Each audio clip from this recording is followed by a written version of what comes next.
Grosse frayeur du côté de la Belgique ce samedi 11 février. Juste avant l'élection de la nouvelle Miss, un attentat a été déjoué de justesse. Le suspect a rapidement été arrêté. Ce samedi 11 février à La Panne a eu lieu la soirée d'élection de Miss Belgique 2023. Un moment très attendu pour toutes les candidates élues en province quelques mois plus tôt. Mais le concours de beauté a failli tourner au cauchemar. Il se trouve qu'aux alentours de 17h30, un homme d'une quarantaine d'années a été interpellé non loin de la salle où l'événement devait se dérouler. Eric Van der Siege, porte-parole du parquet fédéral belge, a déclaré que l'individu était en possession d'une arme à feu. Il a ensuite révélé qu'une deuxième arme à feu avait été retrouvée dans sa voiture et qu'il prévoyait de tout faire péter. On a probablement évité un attentat. On ne dit rien à ce stade sur les motivations, ça sera l'objet de l'enquête. On a probablement évité un attentat, a ajouté Eric Van der Siege.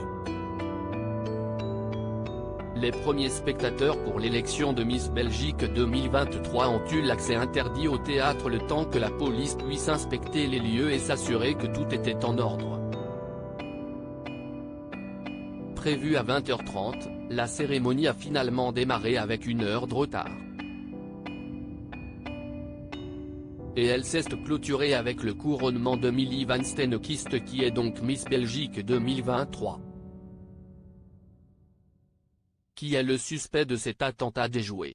Ce dimanche 12 février, le parquet a communiqué sur l'identité de l'homme qui prévoyait un attentat pendant le concours de beauté. Il s'agirait de Peter C., un homme né en 1976.